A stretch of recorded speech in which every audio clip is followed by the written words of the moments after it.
So yesterday I was trying to calculate how much money do I need to spend on my jumper account to be an efficient low spender. Then I realized this is not low spending. Spartans!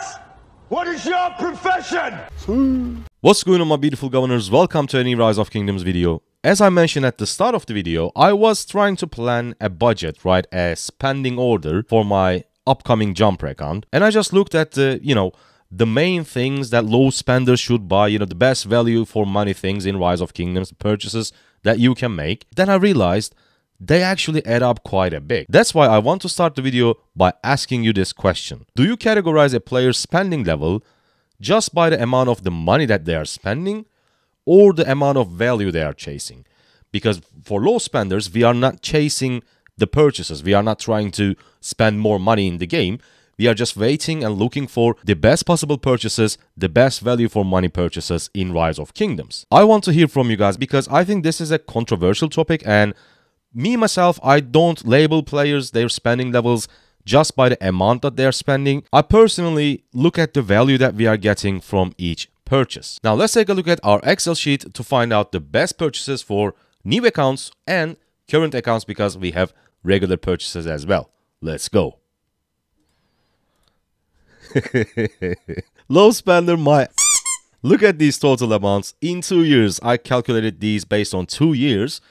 Total amount $735, and if you also include optional purchases, which also has great value, the total amount goes up to almost 1.1k dollars. Now, best value for money purchases in Rise of Kingdoms. Growth Fund. Just for $15, you can get up to, let me do a quick math real quick, 40, 57, 66. One eternity later. 81,000, is it 81? 81 seems a bit weird. Maybe it's 80, but my result was 81. I don't know. But let's say 80. You can get 80,000 gems, which is superb. Like, the value is crazy. If it is your first 30-day gem supply purchase, you have a 50% discount on this. So instead of $10, the regular $10, you will only pay $5, which is again a really good value because the recommendation is you buy this for 10, right? It's one of the best values even with no discount, and with a 50% discount just for $5, that is pretty good. And then we have Writer of History and Vanquisher bundles. Every single Writer of History will cost you $5, and it's going to give you 10 legendary commander sculptures. If you guys are beginners, the way you trigger that bundle, Writer of History bundle, is to summon a legendary commander. Every single time you summon a legendary, you will trigger that bundle and you can purchase it for $5. Now, the number is 45 because realistically, you can go up to, like, I think, excluding, MG commanders, Hannibal Barca and all that, you can go up to like 49 or 50 commanders from Wheel of Fortune and Gold Key, etc. But I just kept it at 45. So this total number for Writer of History can easily go up to $250. But as I said, kept it at 45. So the total amount of you are going to spend on Writer of History bundle is $225. By the way, in 2 years, which is 24 months, you will purchase 23 no discounted gem supplies, which is $230, and 150%, which is another $5. Now, after Writer of History, we have Vanquisher. Again, a crazy good value pop-up bundle. It is very similar to Writer of History. I cannot explain Vanquisher because I just realized I don't even have Blacksmith on my farm account. Just like Writer of History, this time, every single time you combine a blueprint of a legendary equipment, you will trigger Vanquisher bundle. It is recommended that you purchase this every single time, obviously, if you have the budget. And for number of times, I went with 30 again. I was a bit conservative. In 2 years, you can certainly combine more than 30 blueprints, and this can easily go up to $200, but I just kept it at 30, so total number is $150. The next one is Loose and Screws. Again, it's only $5, and you get a lot of value.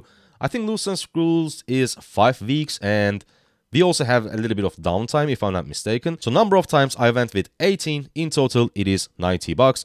And Crystal Supply, if you're in Season of Conquest, 4 times, because I assumed, for 1 year you're going to play KVK 1, 2, 3, and maybe you even migrate back to KVK 2 for once. And that's why we only have 1 year for Season of Conquest. And in 1 year, you will probably play 4 Season of Conquest KVKs, and 4 times you're going to purchase that Crystal Supply, which is $20. Now, if you go for all these, the total amount is $735, which is a lot. But if we divide this total number, $735 to 24 months, because we assume that we are going to be playing at least for 2 years, you will be spending $31 each month. Do you think this player, let's call him player X, spending $31 every single month playing Rise of Kingdoms, should we call him a low spender even though the total amount he spent is more than $700? And we didn't even include optionals, which are Minamoto 5111 or 5511. In my opinion, both are great value for money purchases. $9 to max first skill and $34 to max first 2. But as you can see, I went with $9. I didn't even go for 34. First 2 steps of the New World bundle, best value per passports. Pass value? What is that? Unfortunately, you always need some amount of passports because every kingdom will collapse one day and you will need to migrate away to another kingdom. And the more power you have, the more passports it will require for you to migrate to another kingdom. And on the first 2 steps of this New World bundle, you pretty much get one for $5 and 2 passport pages for $10. But after that, it loses the value. The value that you are getting, the passport pages you are getting per dollar you spend is actually going down. So purchasing just $5 and the $10 versions of the New World every single time there is a recharge event is a very viable option. And I assume that in 2 years of gameplay, we could have 12 recharge events, which means we are going to spend $15 every single time there is a recharge event on this passport pages, $180. Crystal Quest, this one is specifically for Season of Conquest KVK. Just like Crystal Supply, Crystal Quest is also pretty good. It's just the loose and screws, but it is the KVK Season of Conquest KVK version, and the value is pretty nice. So if you purchase this one too, you're going to purchase 4 times because we assume that we are going to play KVK Season of Conquest KVK 4 times. It is $60, and plus pop-ups, upgrading your city hall, etc. This is specifically for new accounts. You can spend like up to, I think, $100, maybe even more than that. Every single time there is a pop-up while you're upgrading your city hall and your other buildings. And some of those pop-ups has crazy value, so plus 100 from here. And to this number, I didn't even include Mina 5511.